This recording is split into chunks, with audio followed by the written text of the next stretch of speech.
Good evening. This evening, in our White House press corps course, we are going to be lucky to have two people, one of whom has not yet come, but Don Gagne of National Public Radio, who was supposed to be here this evening, is on his way to New Hampshire to cover McCain's announcement for the presidency. And David Greene, who covers the White House for NPR, is going to be with us after he files his story. And we have now Julie Mason, who has covered the White House for the Houston Chronicle, and she has a blog, Newswatch White House, and we're going to talk to her about all of the different types of journalism that she has done. Welcome, Julie. Thank you. And what I'd like to start off with is our students are always interested in how you got the job you got. And where did you start out? Were you always interested in journalism? I was always interested. My mother always wanted to be a journalist, and she didn't have the chance because she was born in the 1920s. So when I was growing up, she always instilled in me this idea that journalism was a good job to do. So I came here to Washington to American University, and I got kicked out my sophomore year. My grade point average was like a .19 or something. It was ridiculous. And she was very angry, and she wanted me to come home. And I didn't want to go home. I wanted to stay here in Washington. So I ran around, found a part-time job at the Dallas Morning News, and convinced her that I should stay here and pursue, our dream. And so I did, and I stayed at the Morning News for 3 years. I started out just making coffee and answering phones. But at the end of 3 years, I was covering air safety. So they moved me to Dallas, and so that's how I got my start. One day, my bureau chief came to me and said, "Are you finished with school?" I said, "Yes, I am."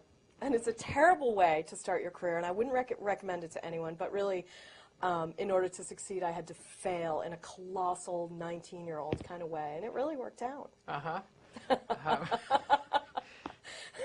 So it really made you pull your ideas together of what you wanted to do. Yeah, I was really, I think in both cases, if I had either gone the straight route and finished college and done internships the way you're supposed to do it, I wouldn't have gotten as far as I have now. I really had to screw up to achieve. And if I had gone home like my mother had wanted me to and finished community college in Massachusetts or something like that, nothing would have come of that. So I feel like it was a series of accidents, misfortunes, and personal malfeasance that got me where I am. Yeah. Luck tends to be something, and being at the right place at the right time. Grabbing opportunities, right. Definitely. That seems to be a thread through most of the people that we've talked to. Yeah. In the courses you had, did you take journalism courses? I did. Yeah. And so you knew what you were interested in. Yes. Yeah. Well, I'd come to Washington with that in mind. When did you start covering the White House? I was the #2 correspondent for the first term. I was the fill-in. There was a regular correspondent, Bennett Roth, from our paper. And he did it full-time, and then when there were trips or events that he didn't want to cover, I'd do it. I did most of his pool assignments and Crawford and things like that. So I really kind of got my feet wet in the second term, and then in the first term, and then when the second term came around, I was made the correspondent. So it's just been a few years. In looking at the beat, what do you think is a presidential story? A presidential story? Yeah. What do you think when you're thinking of what should be covered and what you wanted to cover about the president? Oh, what I wanted to cover. I was interested in how he would lead. Obviously, I knew him when he was governor of Texas. I was a reporter in Austin when he was governor. So I was very interested in how he'd make that transition. And obviously, when the war came along, that became the big story. But I'm always interested in his interactions with other leaders because they're very fraught. And it's never smooth or easy for him. And so it was more a personal story. I mean, obviously, I'm interested in the big issues as well. But everyone covers the big issues. But I felt like coming from Texas and knowing him and his family and his friends, I had a certain perspective on who he was that had a different kind of edge. And what do you find? Compare what you see now, like say the relationship he had as governor with the legislature. It's totally different. Uh-huh. It's totally different. I mean, they loved him, they helped him, and there was a real comity between Republicans and Democrats there. He had a mentor in Bob Bullock, who was the lieutenant governor of Texas, and that made him able to get a lot of things done, even for a governor with limited ability, limited authority, limited sort of, things that he can do. Yeah. And here it's just nothing but trouble, especially now. And why do you think that happened? Is it something to do with him, or is it the difference in the environments? Both. It's both. He's not. He doesn't work well with others, and it is also the environment. Washington is much more partisan, much more ferocious environment than Austin, Texas. And he hasn't made the transition well. Especially now with the Democratic Congress, you see the sort of difficulties he's had in maneuvering that relationship. Whereas, it was great when it was a Republican Congress, but now not so much for him. What was he like, say, as a governor? What kinds of things was he interested in? Do you see some similarities, like in education? Yeah, education. Social security? Yeah, things like that. At that time? Yeah, the interests haven't changed that much. One place where you see him having trouble with that is immigration. When he was in Texas, he was governor of Texas, he was much more pro-immigrant, pro just, everyone getting along and it's all great and it's a good thing that people want to come across the border and live in our state. He thought that was wonderful. And now he's sort of forced to take this other position of being much more hard-headed on immigration than he feels naturally. And you can see he's not able to get much done. Uh-huh. Well, immigration really has proved to be such a tough issue. But he seems to have been pressing to do something about it, to try to continue to have the same kind of policy that he was interested in, the guest worker program. Yeah, definitely. He could have left it alone. Uh-huh. One thing I noticed that I want to mention is the difference in how he treats women when he was governor compared to now. And especially women correspondents. He used to be much friendlier and forthcoming with women journalists. I've seen him on more than one occasion be flirty or give noogies back in Texas. And here he's very, very standoffish with women correspondents. And what do you attribute it to? Just Well, a difference in the correspondence base? Well, there's a difference in the correspondence, but also I actually asked Josh Bolton about it one time. He had an off-the-record dinner with us, and I asked why is he like that? And Josh was saying that it's because the president is afraid that he's going to commit some horrible faux pas. That he's an earthy guy, he likes fart jokes, and he's afraid of offending, the sort of uptight feminist female correspondent that he finds here in Washington. Uh-huh. But I guess that's true about the relationship altogether with the press, that it's much more difficult. Well, yeah, but he had those same, you remember in the first term when he was giving out all those nicknames and he had those great avuncular friendships with the male correspondents. And he never had that with women. It seemed to end pretty quickly, though. Yeah. I think it ended in about April, March or April of that year, because it didn't look good for anybody. It in a way, wasn't a recognition of the place of both. When you report, when you're thinking of your job as a reporter, where does the public fit in? Oh, gosh. Well, my job as a reporter has changed materially since January. I was the correspondent, and then they told me that I henceforth was going to be a columnist and blogger and not be writing for the paper so much anymore. And so as a result, my interaction with the public has grown exponentially because I deal with public comments all the time and reader comments, and I have a much more day-to-day relationship with readers than I did before. But let's explore it. But Okay. let's go back before. When you were working on a story, what idea did you have in your mind of who your reader? Did you have an idea of who your reader is? Sure, absolutely. Well, I lived in Houston for 13 years, so I felt I knew the readers, knew what they wanted to know about what Bush was up to, and I kept them in mind a lot. And the city of Houston is predominantly Democratic, but then it's ringed by very conservative suburbs. So there's a real difference of opinion among the readers. But they want to know, they want information, but they're also very interested in Bush and Mrs. Bush personally, and their family. They're very personally interested in what they're up to. So that was also something that I covered a lot. Do you feel that the reporters work as surrogates for the public? Yes, I do. I mean, I think sometimes we get caught up in disputes and fights that the public really isn't interested in. But when it comes to the big issues that really affect people, like Social Security, for example, I mean, the reporting on those issues were exhaustive and went into detail, and immigration as well, on how what was being proposed would affect regular people. And so I think in that it's a very good public service. But I do think we get sidetracked by these little fights and disputes. In discussions with your organization and with other reporters on your paper, did you find that that there was a discussion of what the public wanted to know about issues? Like, say, when you are doing immigration, is there a discussion about what the public wants? I mean, the public in terms of in Houston, your readers. Houston, yeah, there's a lot of pressure to come up with local angles to national stories. Uh-huh. Incredible pressure, and oftentimes if you can't deliver a local angle, if you can't find someone in Houston directly involved in an issue or something like that, or to comment on an issue, the story dies. They won't run the story, or they'll run a shorter wire version. So there's a lot of pressure for that. I'm not sure how important that is. I guess it is. Uh-huh. When you're working on an issue, what are all the sides you have to look at? Like, say, on something like immigration, what are the various pieces of the story? Say the president wants the guest worker program.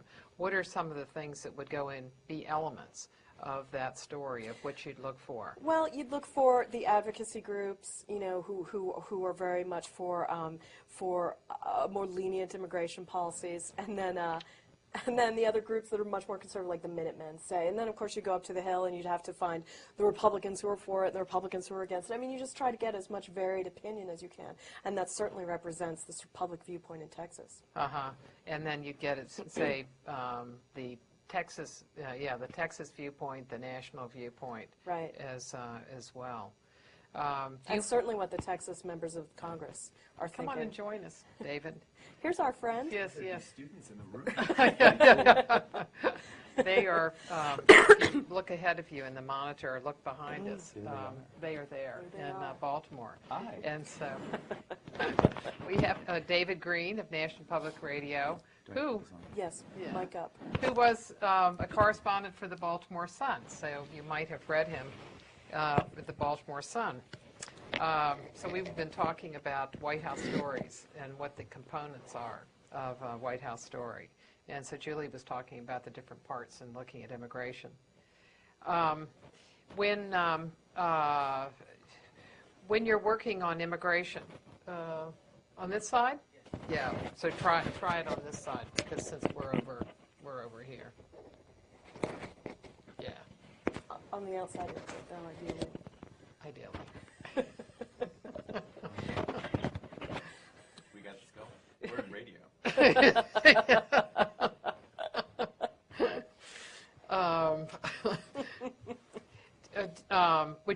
Would they have you travel to events? Yes. Uh-huh. I love that. And can you tell us about some of the border events that the president has had? Yeah, he does a lot on the border. He likes it down there. He likes the weather. But for one thing I would note is that he always wants the sun behind him. So the audiences always sit with the sun in their faces, and you see them just sweating and sort of falling asleep. But he always has to have the sun behind him when he does those events. It's very hot out there. But so he's not squinting. Yeah, so he's not squinting. Yeah, he doesn't want to be squinty in the picture. It's all about staging at these events, and he likes to try out the equipment, and he likes the scenes of him in a khaki shirt, in his boots out there with the border guards. It's a very masculine, manly image, and he loves those pictures. So the border events are very picture heavy. Not much in the way of new proposals, new policies, or anything like that. It's more like a very muscular photo op. Would it is it for television mostly? Yeah, it's mostly for television. Mm-hmm. And you all run pictures, so you would run pictures. Yeah, I do stories as well, sure, and I've done blog posts from his border events too. And you take pictures. Yeah, I do. I take a lot of my own sort of candid behind-the-scenes pictures. Do you find that, let's bring David in, because David, have you gone to any of these events? the immigration? Yeah, I actually had a very memorable event. I don't know, you probably remember this, Julie. It was in Yuma, I think. Yeah, Yeah. it was. Were we on that together? I think we were on that. It was hot. It was so hot. It was so hot. And he Did a lot of interviews. yeah, and he did that, all TV. And Yeah. then there was one time where we thought the event was over. He had given his speech, and they took the entire White House press pool somewhere and just planted us in the middle of the desert. And he went out and was getting some briefings, and all of a sudden they came running in with this amazing urgency. They said, press, press, run, run, run. So we're literally like just bolting across the desert, all sweating all over the place. And we get to this spot where he's in a Border Patrol dune buggy. And just riding along, bouncing around, waving at the cameras. And it's great for a radio reporter because it's fantastic radio. But those images were all over television. But that was so clearly, I think Julie's absolutely right. It was all about the images. Sweaty in a dune buggy, I'm the man. Yeah, and then like there were snakes, lots of snakes slithering around, and TV was getting those and everything. Yeah, he loves that. When you go to that kind of event, what are you looking for? It depends. I mean, if there's actual policy, that would be interesting. But with immigration, there hasn't been that much new. Yeah. It was some of the color. The fence stuff, was that was a Not even fence? the fence was interesting. I think at a later event closer to the midterm elections. But that was just that actually might have been the trip where he talked about sending National Guard units to the border, That's which right, was yeah, a bit of news. But I remember that the stuff I was doing was trying the best I could to describe on radio what he looked like, waving at cameras and smiling, kind of goofy, on a dune buggy. It seems that immigration is an issue that they have tried about every different way you can to sell it. It's in every State of the Union address. I mean, at least the last 4 or 5, I think, right? And he just can't get it yet. Yeah, and it's been one that's been particularly tough for every president. It's not just for him. It's been very difficult. And a primetime address. I mean, you would know this better than we do. That's a pretty big deal when a president decides to do that and decide to do it on immigration, which is really sticking his neck out. Yeah. But it doesn't seem to have gone very far. It seems to me in a lot of ways they helped fan the notion that this was a crisis. They got people very worried about this as a crisis and now have been unable to solve it. Whereas, 10 years ago or 5 years ago, if you asked people, is immigration a major issue? Well, you wouldn't have gotten the same numbers that you get now for their having, sort of created it. Well, but you also have just certain kinds of demographics about it. People really fearing that they're losing their jobs. Like you look at around here, in Herndon, Virginia, all of the difficulty about the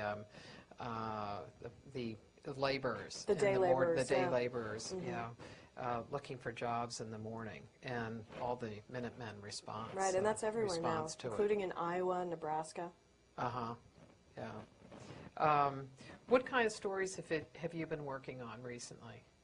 The reason I'm late is because I had to file something really quickly on this this Office of Special Counsel that announced an investigation, that it was broadening an investigation today. And I don't know about the two of you, I had never heard of the Office of Special Counsel until today. It's a tiny federal agency with only about 100 employees, and it's the director, the head of it is a presidential appointee appointed by Bush, voted for Bush.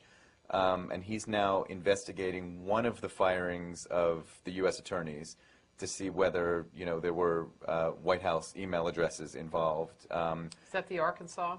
I think it's New Mexico, but it could broaden. It sounds like, and also looking at a PowerPoint presentation that happened earlier this year. One of the aides to Karl Rove talking to some government employees about 2008 political races, and it's all taking a look at whether they've violated the 1939 Hatch Act, which prohibits using government time, government money for political activities. So it doesn't appear. I have to look into it. It doesn't look like at first glance that they could actually enforce or prosecute anyone in the White House. But it's a big political embarrassment if this goes beyond Democrats looking at this, and now an independent agency and a political appointee from Bush actually studying this stuff. So when something like that comes down, where do you go for information? How do you develop the story? Something like this, really quickly, just filing, like a 45-second thing for our air tonight.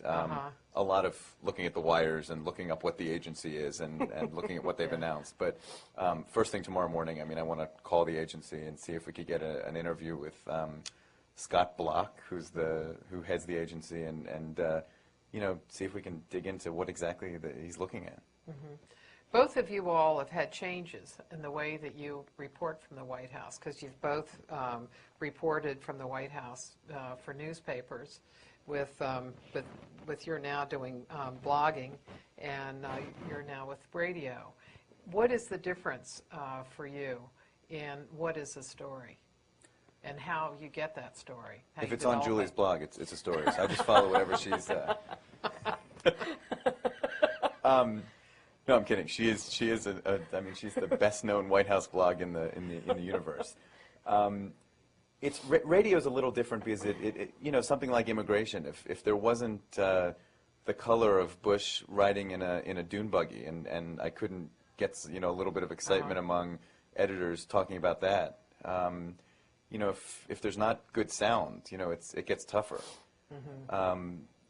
It's on a day when Bush gives a speech about something, Iraq. Mm-hmm. If there are some good cuts of the president, some good, audio cuts of Harry Reid or someone, you can, build, a kind of energy-filled story. But if the tape is pretty bland, then it's more of a challenge to make it into a good radio piece. And that never came into it as a print reporter. As a print reporter, what did you look for? Just news, and there were times when you wanted to write a fun feature story, something like that, and obviously there were other elements to it. But there's this added step that you're writing a radio piece around tape, mm-hmm. and that creates all sorts of new questions and issues, for better or for worse. But do you assemble facts in the same way? I think so, yeah. Mm-hmm. It's more a structural difference, I think, that the core of a story is probably the same. Mm-hmm. If I'm doing a piece tomorrow about this investigation into Karl Rove's shop, mm-hmm. The story, for both print or radio, might be that here's a political appointee who is now investigating Karl Rove's shop, and that it's a new headache for President Bush. And it's, kind of broadens this investigation. It's related to the U.S. attorneys, but it's no longer just Democrats who are probing this.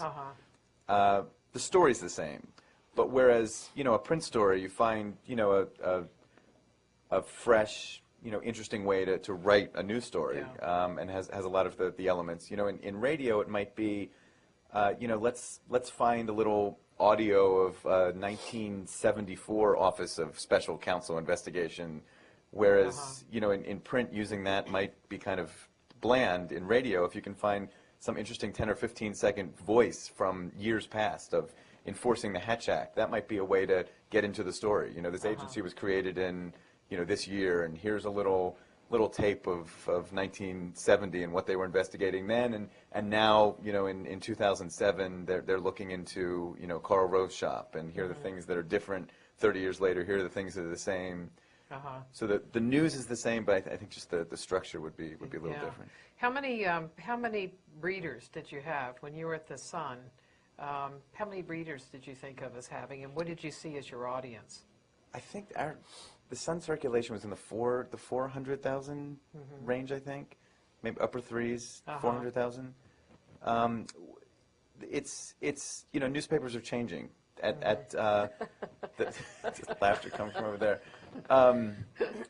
The mission of the Sun was that the Baltimore readers are very smart. They're very Washington savvy. They're close to the Beltway.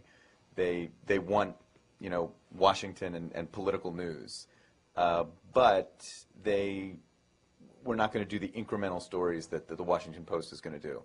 So in a given week, it's if there's the U.S. Attorney's flap, we might not have done 4 or 5 stories during a week, but Baltimore readers are going to expect when they wake up Saturday or Sunday morning to have a solid, 30-inch analytical story about what's going on in Washington. So interested in Washington, knowledgeable about Washington, but not obsessed with Washington. I guess that's the way to put it. Yeah. Have you done much with the U.S. attorneys in the Houston Chronicle? Yeah. Well, yeah. The paper's been running a lot of wire stories about it because Gonzalez is from Houston. So there's a real interest there, and I've been covering it more journalistically on my blog than any other subject. More sort of standard journalism.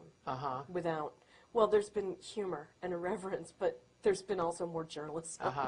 Well, can you show us the blog and talk about the different types of stories that you do? Okay. Give us a sense of the range there. All right, let's look at it. I'll walk over here. Can you pull up the blog? Yes, we've got the blog. How cool is this? How cool is this? Yeah.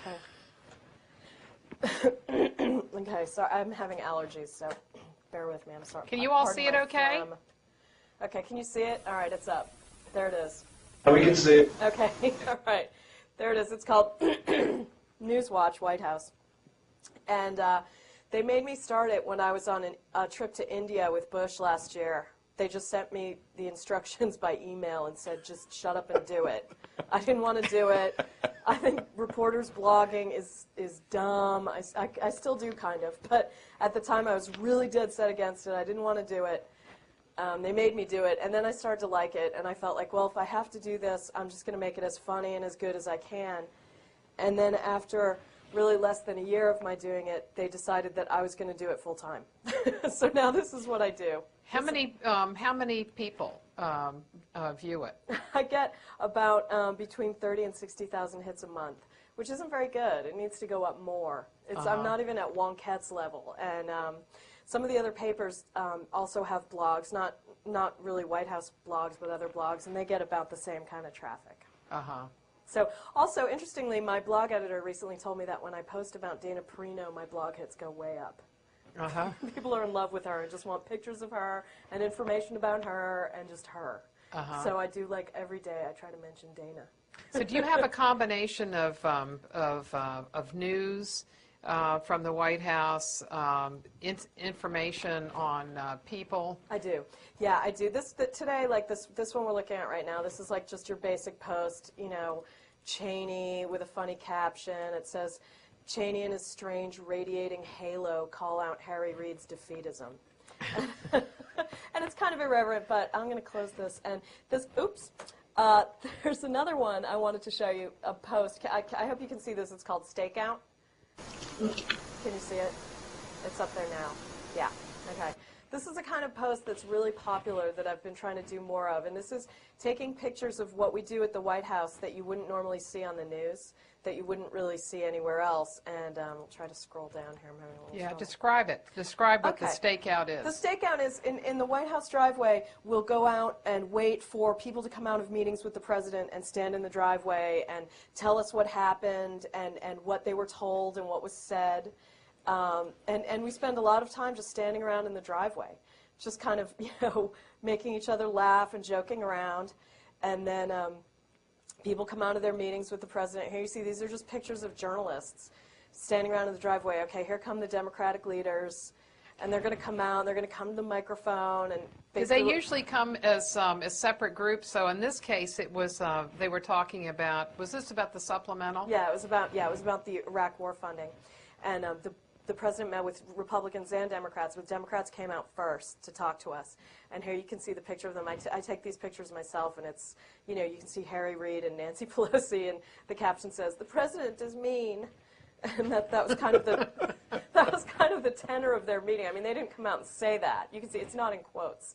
But and so, then I have some dialogue that we had at the microphones there, and then more pictures of press, and people really like looking at this. The feedback I get from readers is that it humanizes journalists, which is always helpful, and kind of shows what the job is. If possible. Yeah, if possible. Doing my part for Ed Henry here, and it kind of shows what the job is like.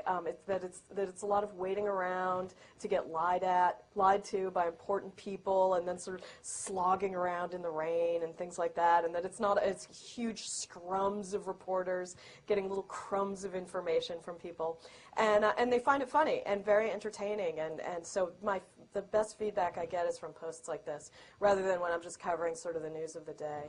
How can they find your blog? Okay, the address for the blog is blogs.cron.com/White House, one word, / And they want me to do like 5 posts a day, but I usually do about 3. That seems like a lot. Yeah, it is a lot. It is a lot, especially these where I use my own pictures. When you were doing just the straight reporting for the newspaper, how many stories a day did you write? I do 1 story.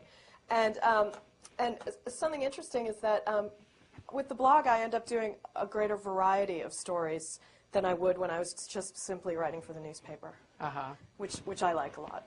I end up doing blog posts and reporting on things that the paper wouldn't be interested in, that they wouldn't waste the print on.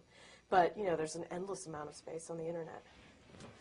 When do you start your blog? So how many times a day? If you say you do 3, is it on a regular kind of basis as far as time is concerned? I try to do it within like the work day. When I get up, I try to have one up pretty quick before I come into the office, come into the White House, just so people can start debating it and chewing on it and stuff. And then I come into the White House and I'll do a few, 1 or 2, and then maybe 1 when I get home.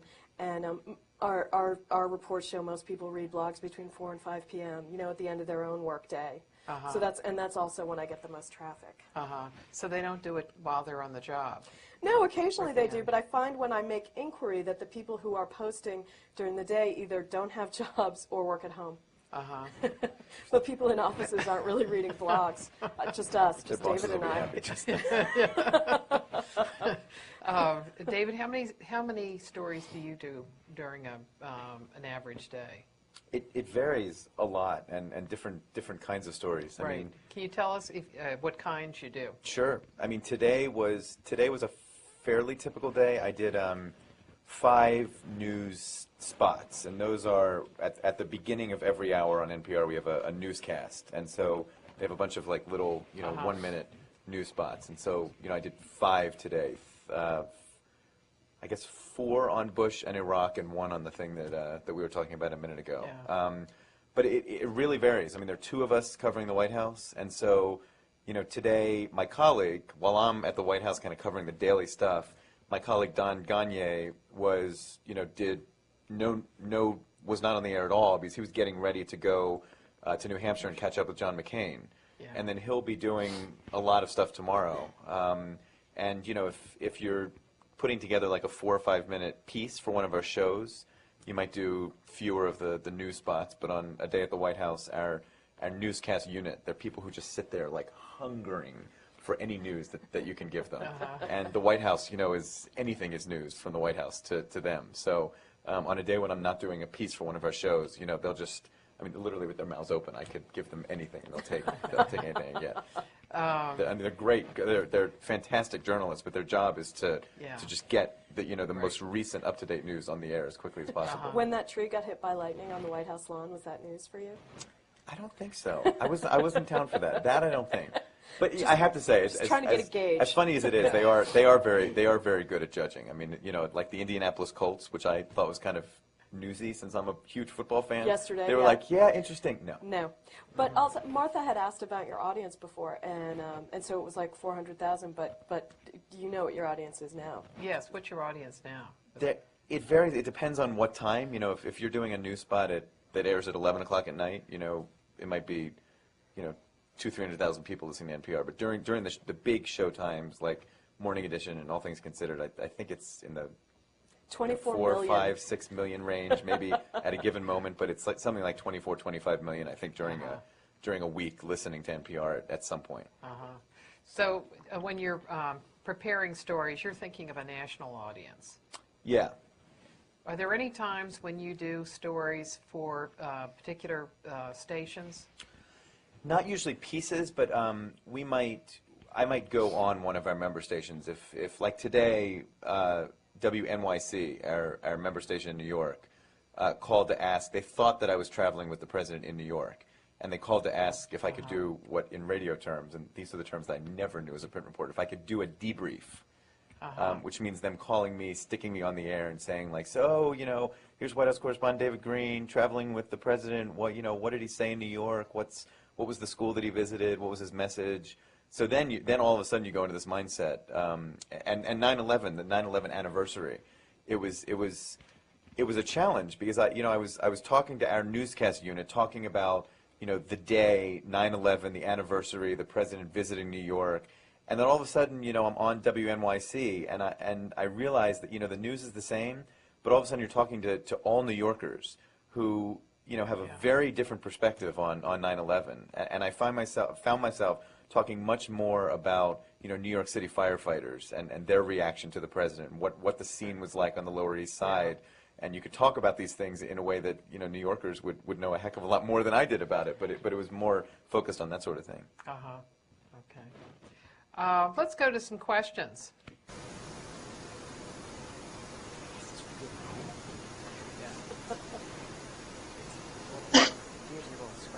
You all have some questions there?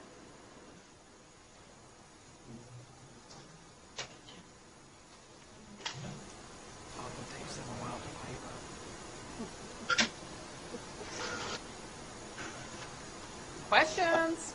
Question about you write a blog, but do you read any blogs? That's a question to both of you. Yeah,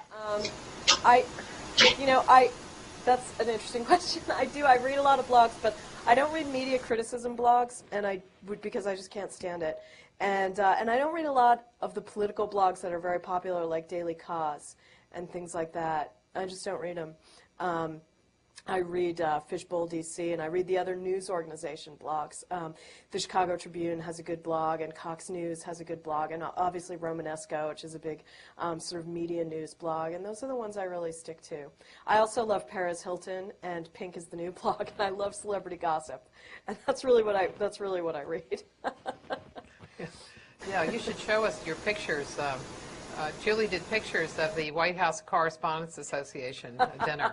It was all about finding Sanjay.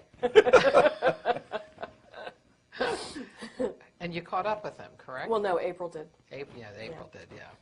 And he loved April. And he looked frightened. What blogs do you do? I don't read a lot of blogs. I read Julie's blog, and because I thought about Julie on a day like this, when it was this ridiculously childish spat between Harry Reid and Dick Cheney. I loved it. And I had to report this as if it were news. And I wish that I could have, done it in an irreverent kind of look at Washington sort of way, because that's the only way that would have been the way to report today. Because them, spouting off at each other. I mean, it's just I did ridiculous. enjoy that when Harry Reid said, I'm not going to call names. Calling Attack dog. Someone with a 9% approval Yeah, rating. exactly. Great stuff. But I actually, I'm with Julie. I avoid some of the political blogs on either side, because we get so many emails from people on both sides who just go crazy complaining about our news coverage. That's enough for me. It's very And I know that they're reading the blogs and then firing their emails to us.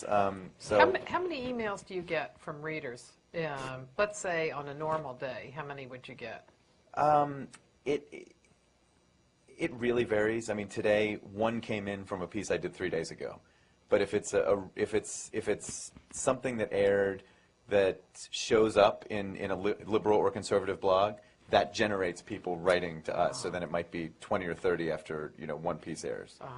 Just pouring in. Have you figured out who the people are who write you? I think they're blog readers a lot of the time because it's. And who are they? Do you think? I don't know. Julie might know this better, but it's people. But it something triggers them because there'll be a day where we have a policy like the New York Times where we call President Bush on first reference.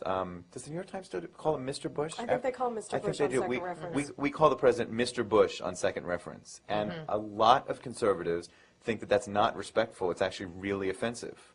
And so I call him that every day, but there'll be one day out of every month on average, that all of a sudden I'll get 50 emails saying, that is completely offensive. How can you call the President of the United States Mr. Bush? And I know it's because somewhere, someone who's a well-read blog put that in his or her blog, and it's just, so many readers that, bam, they're just, how could NPR do that?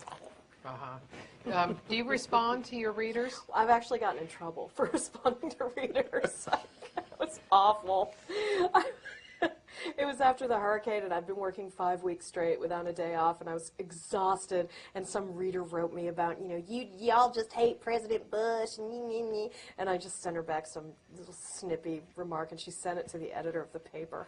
I got in quite a lot of trouble. So now my policy is, if someone writes me a nice note, I say thank you very much, which is very infrequent. And usually when I get hate mail, I just read it and delete it. Can you show us your pictures from the from the correspondence dinner? Yeah. Yes, I can. Yeah. So good. I really need a new camera. That's my latest thing. I'm trying to get them to give me a new camera.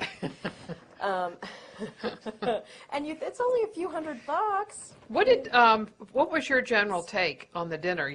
There are a lot Worst of ever. articles that were that are critical. They're Yeah. critical of the notion that reporters and officials get together. And what do you all think, really, about the relationship and what kind of context? I think that's a really unsophisticated and sort of immature view of how we do our job, that we are not allowed to be friendly.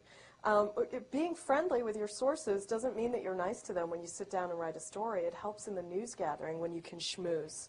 And somehow the notion that we couldn't have dinner with sources and then be fair to them, it seems very stunted in a way. It seems a real lack of understanding about how journalists work. People aren't likely to return my calls if they don't know me. And, and it helps to develop those relationships. And the dinner is really inconsequential. I've brought people to the dinner who never spoke to me again, who I had hoped to cultivate as sources. It really doesn't, really doesn't do much. In that, I don't know what David's view is. No, I agree with you. There's one moment in the dinner every year that bothers me, and that's the toast to the president. I don't understand why that's done. I don't see any problem at all with reporters and sources and people from the administration and all over government and journalists getting together on one big evening and listening to the president speak, listening to some comedy. I mean, that's the point of this. A lot of this city. It's reporters are there to get information, and the best way to do that is to cultivate sources. But there's something every single year that bugs me when they say, let's raise a glass to the president, because that, especially for people who cover the president, that feels like that is the only thing that I feel like is crossing the line a little bit. That I don't want to be sitting there raising a glass to this, politician who I need to cover in an unbiased way every day. Right, yeah, that makes me Well, uncomfortable, do you think it's in a sense, it's a toast to the office? Yeah, I mean, and I could see that. And it probably started as that. in 1913. the old Yeah. days. when the It doesn't bother me enough that I would Yes, that I right. wouldn't do it, but it's still or that you wouldn't go. Yeah. So what is the mixture at the dinner?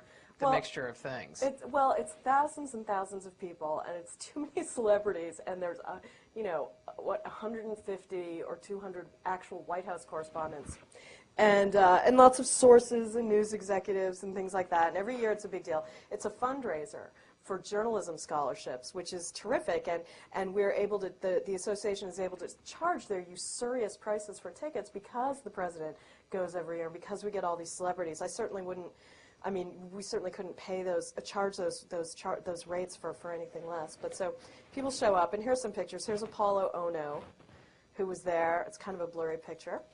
This is what the outdoor terrace looks like when everyone's sort of hanging around beforehand. Everyone was looking for Sanjaya. I wonder why. Yeah, there's a little picture of me getting kissed by Dana Milbank of the Washington Post, who I have a little bit of a crush on. For purposes of full disclosure. Yes, let's just put it out there. And and I'd gotten a fake tan, but it does look like I was deeply flushed. Here's the president laughing. He had a horrible time. You could tell he hated it. It was just a miserable evening for him. He had actually, I'd heard he tried to get out of it because using Yeah, right. using for Virginia Tech as an excuse. Yeah. These are just pictures of reporters at the dinner. You know, most of the photos you see of the dinner are all of the celebrities there. So I kind of tried to take pictures of just regular people who cover the White House.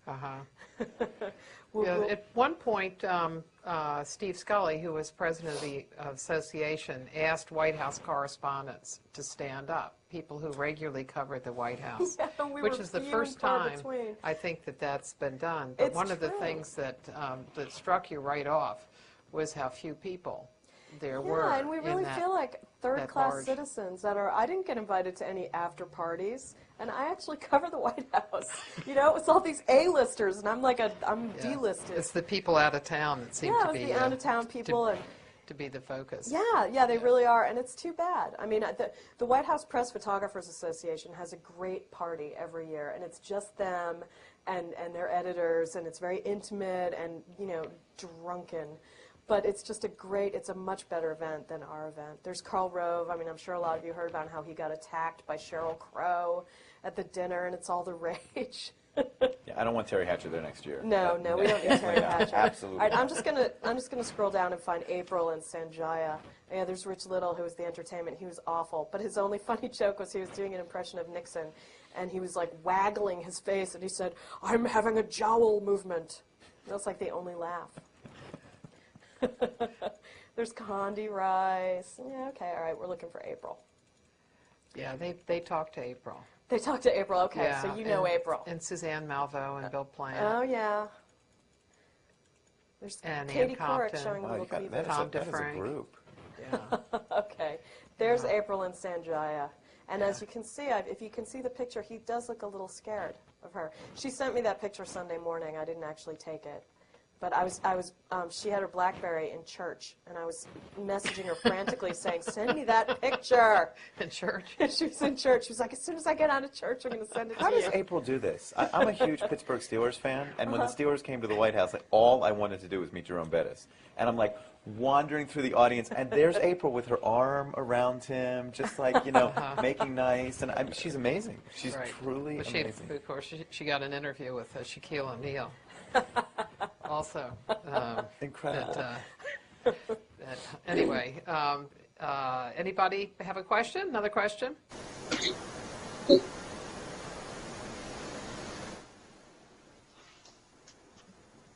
Next one up.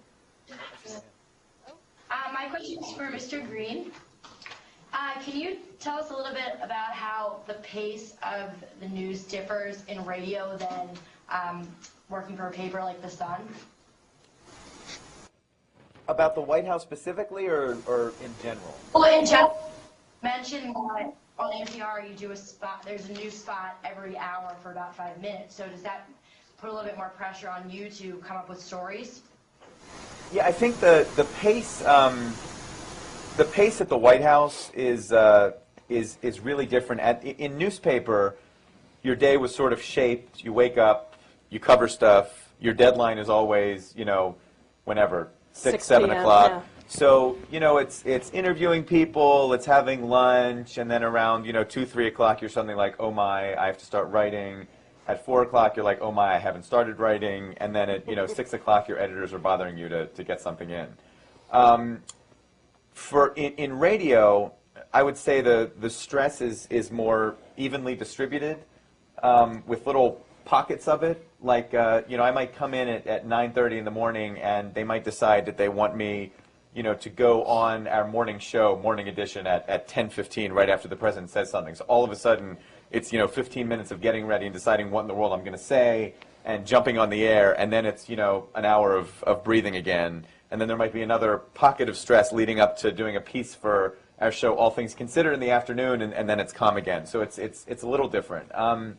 But in general, a lot of it's the same. I was in Blacksburg, kind of taken off the White House beat all last week, and you know, I was talking to a lot of print reporters who were down there, and it was similar. It depended on whether you were, you know, doing, you know, a story that was on deadline, if you had a couple days to think about it, and you know, it varied depending on what sort of story you were doing. And I think that's the same in radio and print. When you went there, how did the stories develop? What did they want you to do, and what kinds of stories did they want? It was all different kinds of stories. I mean, they needed people, especially in the first couple of days, to be on the air every hour, you know, with the update on the investigation. And then there were some stories they wanted you to really step back, and they tried to give everyone sort of a mix so no one got, you know, too drained. And it also depended on what sort of state people were in, because it was, you know, covering it and talking to a lot of families, it was, you know, constantly, I think editors were asking reporters, are you okay doing this? And if not, should we have someone else do this story? But for me, it was a day of, you know, being on from, you know, 5 in the morning until 6, 7 at night on the first day after the shootings. And it was hard. You know, they wanted you to go on and kind of describe the latest every few minutes. And then the following 2 days, it was spending a lot of time talking to 2 families whose each of them had a kid who was shot, but they were in the hospital and survived. And that had its own challenges, but it wasn't as much the stress of getting on air. It was spending 2 days really getting to know these people and these families, and then putting together, you know, longer term piece. Can I ask something about that? Was doing that exhilarating after the sort of scripted stuff we covered at the White House? Was that just? I mean, you said it was exhausting, but is it also like great? It was. It was. It's hard to describe something so tragic as I mean, I Right, totally you know see what I what you're mean. saying. I don't mean that it's great to cover, but to professionally, be it was news. great to get out of the White House and actually be with real people. But it also, I mean, that it was for better and worse, because it was also, you don't get the same kind of emotional attachment to it that you do at the White House. So it was emotionally very draining different. and- Yeah, but doing and something hard. different was great. And did it kind of remind you why you got into the biz? Yeah, but the media horde in Blacksburg was sickening. It was, you know, every single, and it's hard to complain because, you know, we were part of it. But you know, you walked up to a student, and the first thing you wanted to say was, you know, I'm so sorry. And you know, they would say to me, like, thank you for being so nice. And it was like, look, you know, it's my job as a human to be nice. And I want to know why you're saying that. Like, what were the last 10 people? What did they do? So you got the sense that every student was just, you know, going through the worst possible thing you could go through, and yet being attacked by one journalist after another. It was just awful. And, you know, it was every single television affiliate in the entire country, it seemed like, had brought a satellite truck and just descended on this campus. Oh God, that's awful. So it was really that part was really, really disappointing. What coverage will you have now from this point on of Virginia Tech? I'm following one family who's the same family. Their daughter just got out of the hospital yesterday. She was in the French class in Norris Hall, and it was a stunning story. She thinks that she was spared only because she was holding her hand and was shot and had, you know, blood all over her face, and so she thinks the shooter thought that she was that he had, you know, basically mortally wounded her, and so moved on to other people. So she had some really tense days in the hospital, and she's now out and home in Pittsburgh. So, you know, I think I'm going to follow her at some point. But other than that, it's back to the White House. Right. Did you get taken off? Well, not frequently, but occasionally. Do you get taken off to do other kinds of stories? More for the political campaign. Don and I are finding now that, you know, one of us is at the White House in a given week, and the other one is doing a political story. I see. But this was doing something very unrelated. I think they were just looking for hands to. Yeah, I mean, it was just finding people in the newsroom and getting them to Blacksburg as quickly as possible. Do you find that both of you? Do you find that the White House is it winding down? Do you see the administration winding down? Oh yeah. Yeah, and there's so how do you little see it? interest at my paper for White House news. They don't care. They don't think the readers care. There's not that appetite. You know, it sort of becomes old hat.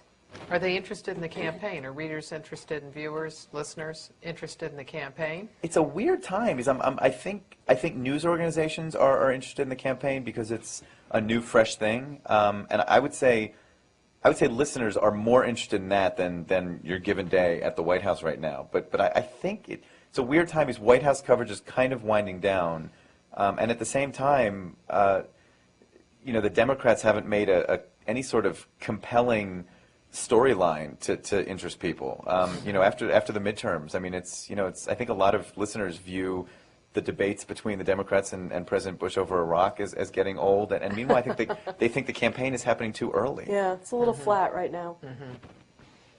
Another question? Very quite ask.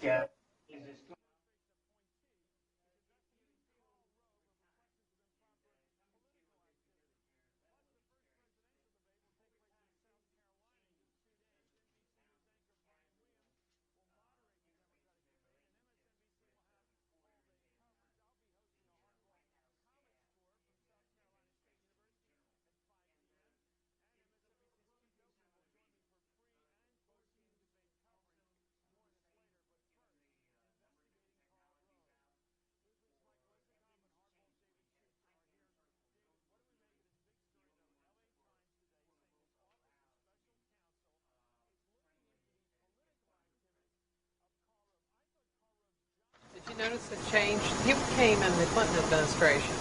No, I started with Bush, so I couldn't compare. You weren't in. You didn't cover Clinton at all. I was here as an intern for a little while, so I actually think I first met you when I was. Yeah. I thought I remembered you in Clinton. Well. But compared to the stories about a lot of the going out for drinks and so forth with White House officials, it seems like there's a lot less of that. Yeah. Now. Yeah, certainly in the first term they were a lot more closed up. Now you can sort of see administration officials out a little bit more with reporters, but. Why do you think that that they've loosened up? I mean, there are several ways in which you can see some loosening in the White House. The president has gone to more events where an audience was not a hand-picked audience and where he's taken questions. You find him doing more solo press conferences. There are more officials than there were in the first term that are doing briefings. I mean, I wouldn't say that it's a crowd, but there's somewhat more of a tendency to do it. What would the change? Is the change worth much? And if so, why has it come about? Well, we saw right before the election, Bush was doing, as you said, more of those sort of unscripted Q&A with the audiences that were very random rather than hand-picked supporters, and that it went pretty well for him. I mean, he could think on his feet and give good answers, but it didn't get them much in terms of the election. It didn't really, and so they've stopped doing that lately. I haven't seen since the election. We haven't had any of those, and I don't think the administration officials are any more accessible. I think when they're having a bad day and things aren't going their way, they become very hostile and they don't return calls. But they sort of loosen up a little bit when they think they're starting to earn some points. But yeah. So yeah, that's all I have to say about that. Do you find any differences? I think it varies. I mean, there are some times when you would see Rove all of a sudden go out on off-the-record dinners that I at least wasn't invited to. But you would find out about them at times when he was in real legal trouble, and you would get the sense like maybe all of a sudden he's realizing, gosh, maybe I could make a difference by kind of giving my side of the story to people. Not that it would help him at all, but then the president had a number of off-the-record sessions with reporters, and it seemed to be part of a strategy at a time where they decided that it's been a lot of negative news coverage, and let's at least try to humanize him. And whether it worked or not, I don't know.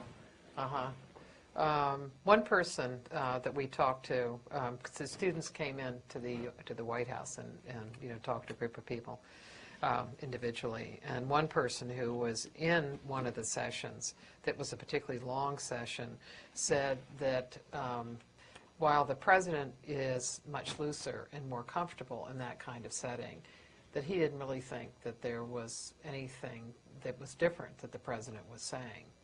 It's just how he said it. Yeah, I was in one in the first wave of them, I guess maybe 2 years ago or a year and a half, and not this. And I felt like I learned a lot about him, and I was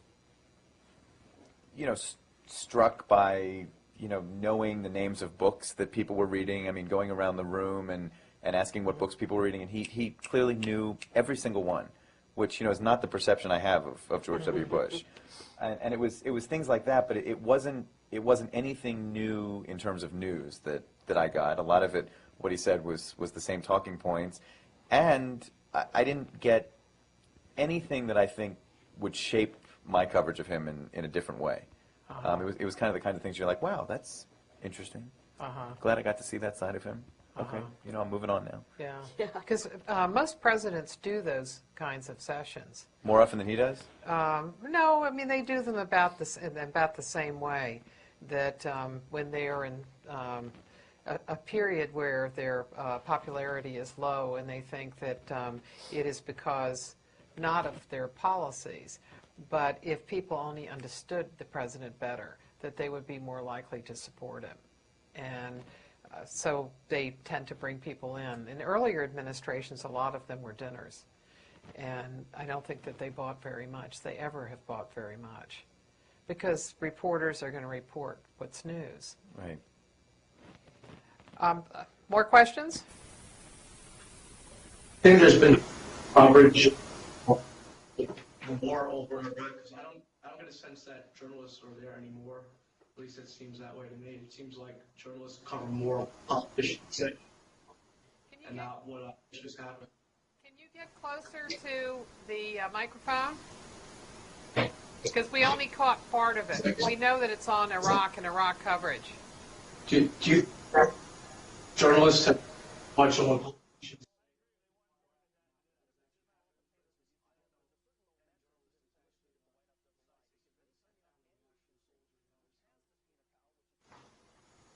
Well, soldiers are not supposed to talk, are they?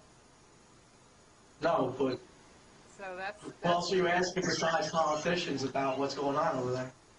We actually had a piece that was on this morning. We reached a soldier in Iraq, an intelligence officer, and it was really hard to find someone who would talk because they're basically breaking the law and they could be court-martialed. But we thought it was worth doing anything we could to get a voice from there on the air. I feel like it is definitely a challenge, and I think a lot of what is aired and in print is more George W. Bush and Democrats in Congress than it should be. But at the same time, I mean, I think there's a good mix of stories about military communities, about what Americans think about the war, interviewing as many Iraqis as news organizations possibly can in the climate over there. If it's certainly not going to be enough, and there should be more. But I hope that they get it. That people get more than politicians sometimes. Yeah, sure. how is your paper covering the war? We've been in and out of Iraq.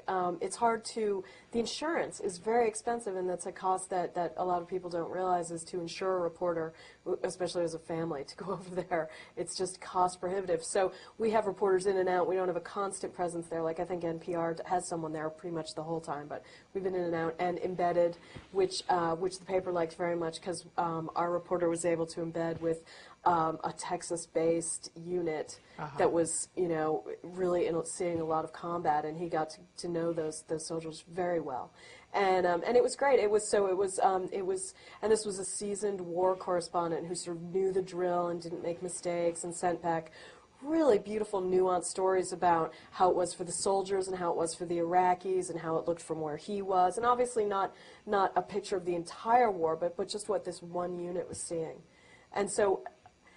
Taken for itself, it was not a comprehensive look at the war, but when you look at the scope of war reporting, like I said, I think all the elements are being covered. Mm-hmm. What is your view about the coverage? And did you serve in Iraq? Because I do have a student. Dr. Kumar, I saw you this afternoon. I'm pretty sure I didn't go over there. Is that Jason? But, next time you go over there, take me with you, I guess. I don't know what to tell you. Well, no, we do have somebody in the class who has served in Iraq. Yeah, he's probably over there. Okay, another question?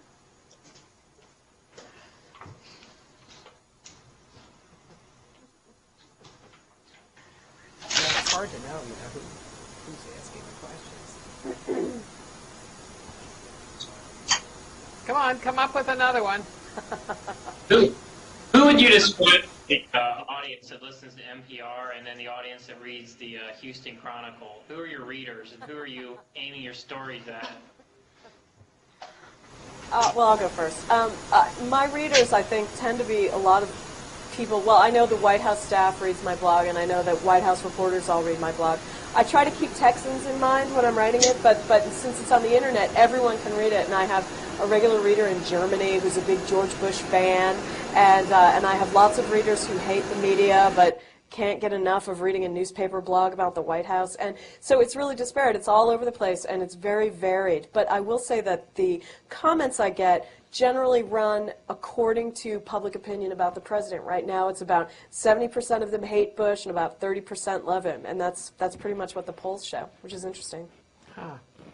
We actually, I was surprised when I came to NPR 2 years ago that the breakdown of our listeners, if you poll them, is a third of them identify themselves as liberal, a third of them identify themselves as conservative, and a third of them somewhere in the middle, which stunned me given the, the view of NPR sometimes. But the biggest thing you can say about our listeners is they're usually in cars. And that's often what I'll be thinking about. I mean, I listen to NPR, I listen to Morning Edition, our morning program, when I was waking up. So when I'm, have a morning piece on, I'm trying to think about people who are kind of groggy and who might only hear like 2/3 of the piece, who are just waking up in the morning. They don't want to hear something that's like really loaded with, tough stuff to understand. I mean, they would want something, a little easier to kind of start their day. And then I imagine our listeners in the afternoon, on All Things Considered, at 5:30, sitting in a traffic jam, and having spent a day kind of knowing what's going on and wanting to know the news of the day, maybe something that is a little denser, but something that's not going to make them fall asleep while they're driving.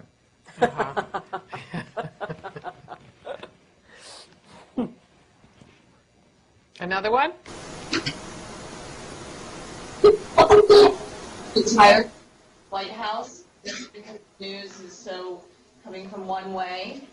People like Helen Thomas are more exceptions to the norm than the rule. Where do you guys see yourselves careers moving on? Would you like to stay at the White House or try and get your feet wet in something else?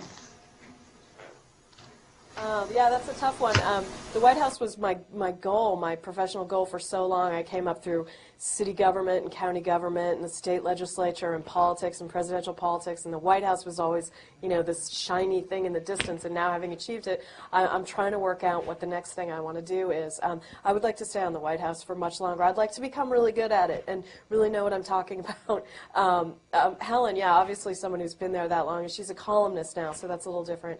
But sure, I'd like to stay at the White House longer, and I don't really know what I want to do after that.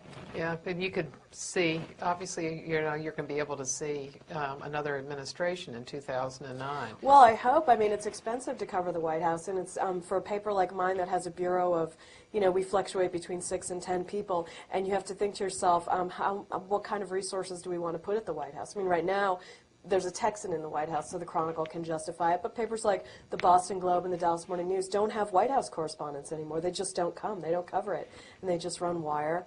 And so you kind of have to see if they're going to want to do that or put me on something else. Mm-hmm.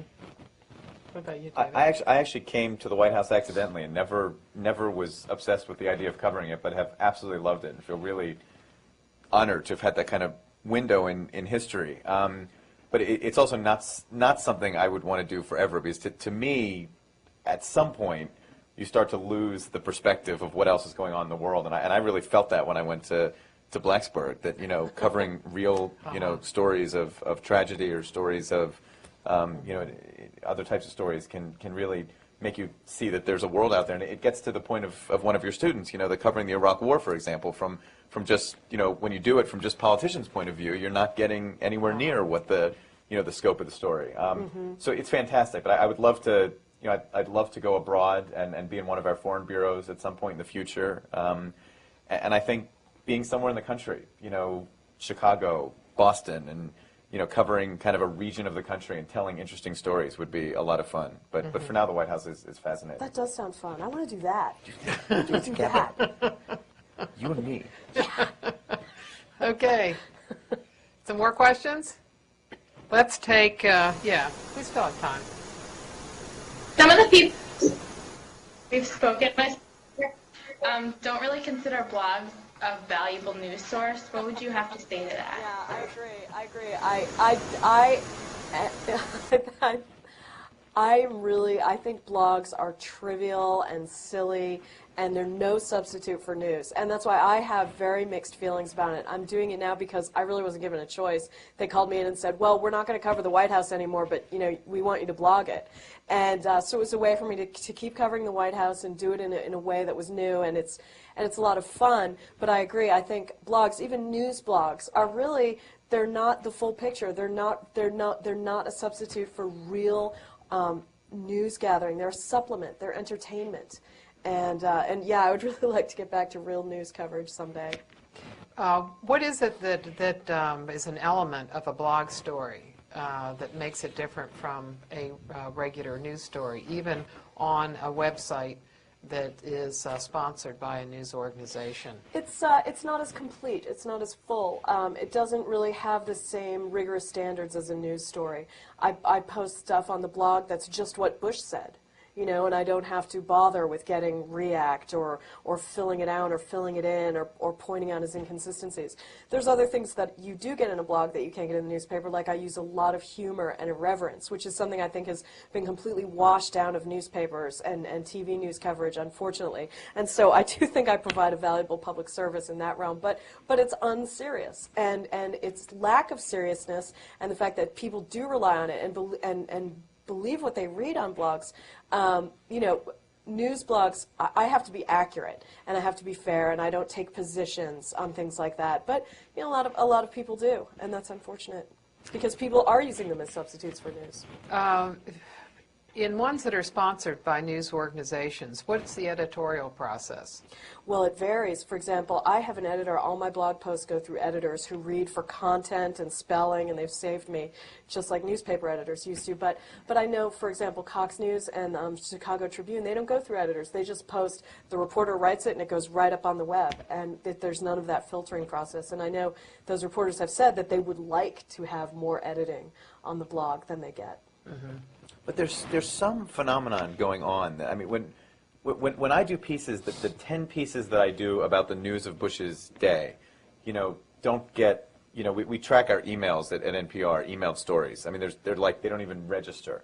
And then I'll do a piece kind of bringing Bush to life, and on a foreign trip, what he was eating and how, how he was acting with foreign leaders. And I mean, they are emailed all over the place. So there's, and Julie could do that sort of story in your space, anytime you wanted to, and I never get it in the newspaper. Could never get in the newspaper. Never get it in the newspaper. And so if there's that appetite, and you say, okay, like this is what readers want, then the question is, would you rather have someone like Julie, who's a seasoned White House reporter, doing it, or someone who has their own blog? I mean, that's what strikes me as such a difficult thing to figure out right now in journalism. The appetite is there, and how do you give people what they... But someone with their own blog wouldn't really have access to the president on a foreign trip. Right. Right. So I go back and forth on that myself. Like, this is really fun, and I love to do it, and it's great, but it's unserious, and I didn't spend 20 years clawing my way through local news to write funny ditties on a blog, so... No. That story was that from Mexico, where the president was eating a lot. Yeah, Eating a throughout lot. Latin America. Yeah. I remember that piece. Do you have some more?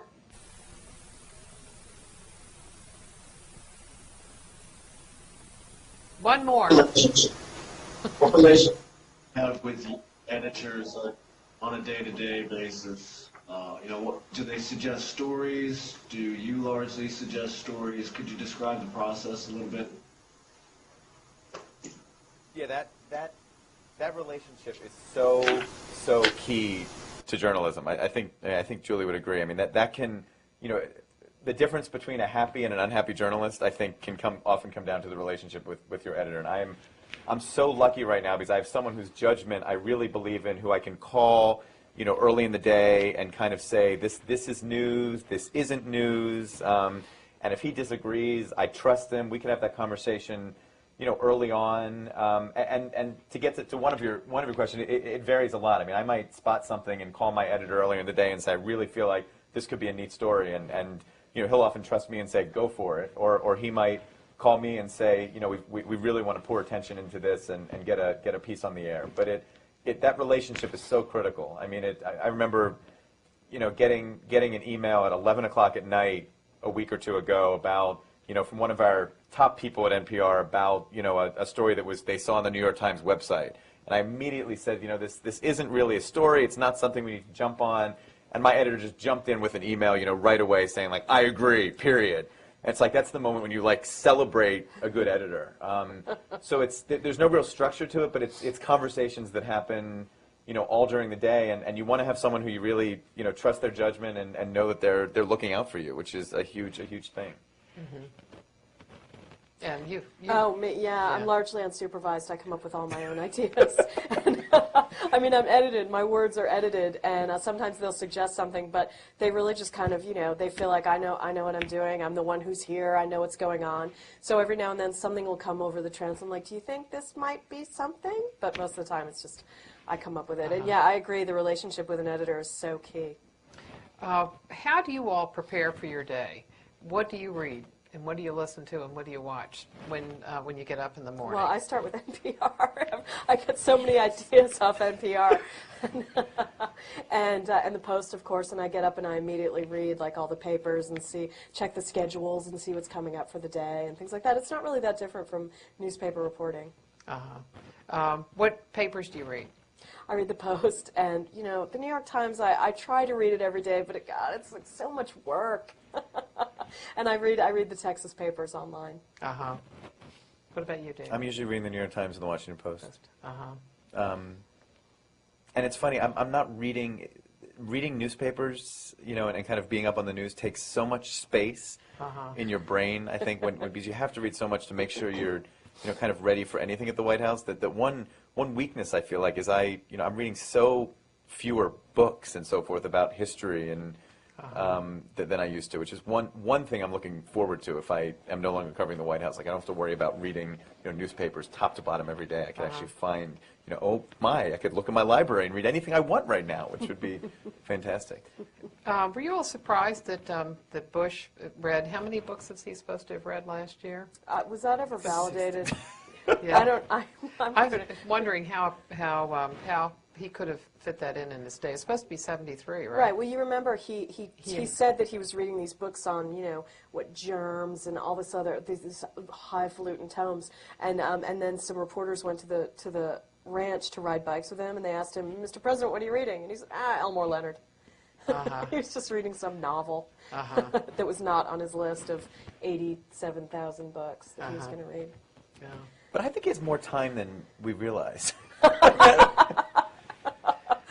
You would know this, President Kumar, more than me. I mean, I'm fascinated by, the stories of Lyndon Johnson and Mike. You're managing the war at 4 o'clock in the morning from the Oval Office. And going to the Situation Room. And going to the Situation Room and just being up all night worrying about it. I mean, I just don't get, Bush talks about being a delegator, but I think it's true. I really think. He says he gets a good night's sleep, and I think that's true. I think he does, and I think he has the time at 8 o'clock at night to be, sitting in bed and reading a good book for a half hour. A lot of people wouldn't be happy that he's spending that time doing that instead of other things. But is that the sense that you get?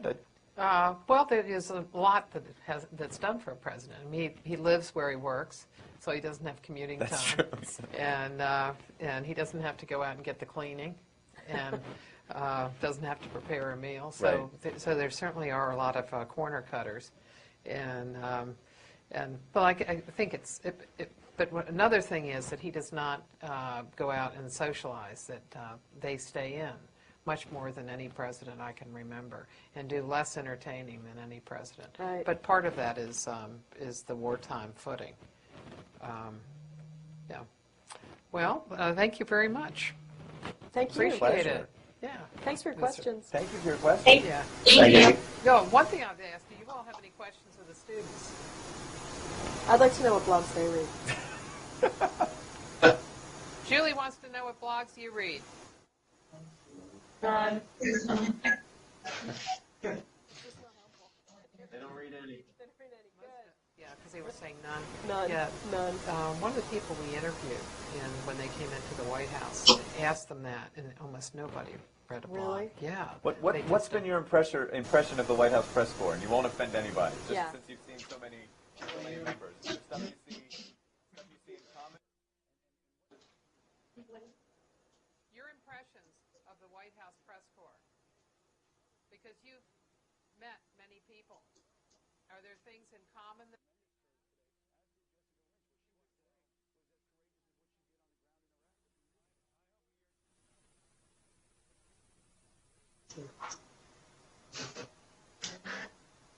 Okay, who wants to take that?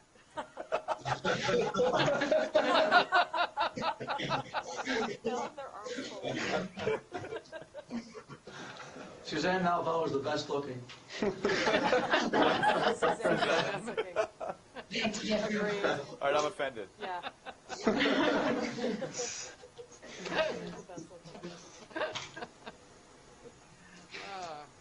Okay. All righty. All right, thanks. Good night. Thank you, guys. Good evening. This evening, in our White House press corps course, we are going to be lucky to have two people, one of whom has not yet come, but Don Gagne of National Public Radio, who was supposed to be here this evening, is on his way to New Hampshire to cover McCain's announcement for the presidency. And David Greene, who covers the White House for NPR, is going to be with us after he files his story. And we have now Julie Mason, who has covered the White House for the Houston Chronicle, and she has a blog, Newswatch White House, and we're going to talk to her about all of the different types of journalism that she has done. Welcome, Julie. Thank you. And what I'd like to start off with is our students are always interested in how you got the job you got. And where did you start out? Were you always interested in journalism? I was always interested. My mother always wanted to be a journalist, and she didn't have the chance because she was born in the 1920s. So when I was growing up, she always instilled in me this idea that journalism was a good job to do. So I came here to Washington to American University, and I got kicked out my sophomore year. My grade point average was like a .19 or something. It was ridiculous. And she was very angry, and she wanted me to come home. And I didn't want to go home. I wanted to stay here in Washington. So I ran around, found a part-time job at the Dallas Morning News, and convinced her that I should stay here and pursue, our dream. And so I did, and I stayed at the Morning News for 3 years. I started out just making coffee and answering phones. But at the end of 3 years, I was covering air safety. So they moved me to Dallas, and so that's how I got my start. One day, my bureau chief came to me and said, "Are you finished with school?" I said, "Yes, I am." And it's a terrible way to start your career, and I wouldn't recommend it to anyone. But really, in order to succeed, I had to fail in a colossal 19-year-old kind of way, and it really worked out. So it really made it too. It's just a difference in the correspondence base. Well, there's a difference in the correspondence, but also I actually asked Josh Bolton about it one time. He had an off-the-record dinner with us, and I asked why is he like that, and Josh was saying that it's because the president is afraid that he's going to commit some horrible faux pas. That he's an earthy guy, he likes fart jokes, and he's afraid of offending, the sort of uptight feminist female correspondent that he finds here in Washington. But I guess that's true about the relationship altogether with the press, that it's much more difficult. Well, yeah, but he had those same, you remember in the first term when he was giving out all those nicknames, and he had those great avuncular friendships with the male correspondents, and he never had that with women. It seemed to end pretty quickly, though. Yeah. I think it ended in about April, March or April of that year, because it didn't look good for anybody. It in a way, wasn't a recognition of the place of both. When you report, when you're thinking of your job as a reporter, where does the public fit in? Oh, gosh. Well, my job as a reporter has changed materially since January. I was the correspondent, and then they told me that, that I henceforth was going to be a columnist and blogger and not be writing for the paper so much anymore. And so as a result, my interaction with the public has grown exponentially, because I deal with public comments all the time and reader comments, and I have a much more day-to-day relationship with readers than I did before. But let's explore it. But Okay. let's go back before. When you were working on a story, what idea did you have in your mind of who your reader? Did you have an idea of who your reader is? Sure, absolutely. Well, I lived in Houston for 13 years, so I felt I knew the readers, knew what they wanted to know about what Bush was up to, and I kept them in mind a lot. And the city of Houston is predominantly Democratic, but then it's ringed by very conservative suburbs. So there's a real difference of opinion among the readers. But they want to know, they want information, but they're also very interested in Bush and Mrs. Bush personally, and their family. It's totally different. It's totally different. I mean, they loved him, they helped him, and there was a real comity between Republicans and Democrats there. He had a mentor in Bob Bullock, who was the lieutenant governor of Texas, and that made him able to get a lot of things done, even for a governor with limited ability, limited authority, limited sort of, things that he can do. Yeah. And here it's just nothing but trouble, especially now. And why do you think that happened? Is it something to do with him, or is it the difference in the environments? Both. It's both. He doesn't work well with others, and it is also the environment. Washington is much more partisan, much more ferocious environment than Austin, Texas. And he hasn't made the transition well. Especially now with the Democratic Congress, you see the sort of difficulties he's had in maneuvering that relationship. Whereas, it was great when it was a Republican Congress, but now not so much for him. What was he like, say, as a governor? What kinds of things was he interested in? Do you see some similarities, like in education? Yeah, education. Social security? Yeah, things like that. At that time? Yeah, the interests haven't changed that much. One place where you see him having trouble with that is immigration. When he was in Texas, he was governor of Texas, he was much more pro-immigrant, everyone getting along, and it's all great, and it's a good thing that people want to come across the border and live in our state. He thought that was wonderful. And now he's sort of forced to take this other position of being much more hard-headed on immigration than he feels naturally. And you can see he's not able to get much done. Well, immigration really has proved to be such a tough issue. But he seems to have been pressing to do something about it, to try to continue to have the same kind of policy that he was interested in, the guest worker program. Yeah, definitely. He could have left it alone. One thing I noticed that I want to mention is the difference in how he treats women when he was governor compared to now. And especially women correspondents. He used to be much friendlier and forthcoming with women journalists. I've seen him on more than one occasion be flirty or give noogies back in Texas. And here he's very, very standoffish with women correspondents. And what do you attribute? They're personally interested in what they're up to. So that was also something that I covered a lot. Do you feel that the reporters work as surrogates for the public? Yes, I do. I mean, I think sometimes we get caught up in disputes and fights that the public really isn't interested in. But when it comes to the big issues that really affect people, like Social Security, for example, I mean, the reporting on those issues were exhaustive and went into detail, and immigration as well, on how what was being proposed would affect regular people. And so I think in that it's a very good public service. But I do think we get sidetracked by these little fights and disputes. In discussions with your organization and with other reporters on your paper, did you find that that there was a discussion of what the public wanted to know about issues? Like, say, when you are doing immigration, is there a discussion about what the public wants? I mean, the public in terms of in Houston, your readers. In Houston, yeah, there's a lot of pressure to come up with local angles to national stories. Incredible pressure, and oftentimes if you can't deliver a local angle, if you can't find someone in Houston directly involved in an issue or something like that, or to comment on an issue, the story dies. They won't run the story, or they'll run a shorter wire version. So there's a lot of pressure for that. I'm not sure how important that is. I guess it is. When you're working on an issue, what are all the sides you have to look at? Like, say, on something like immigration, what are the various pieces of the story? Say the president wants the guest worker program.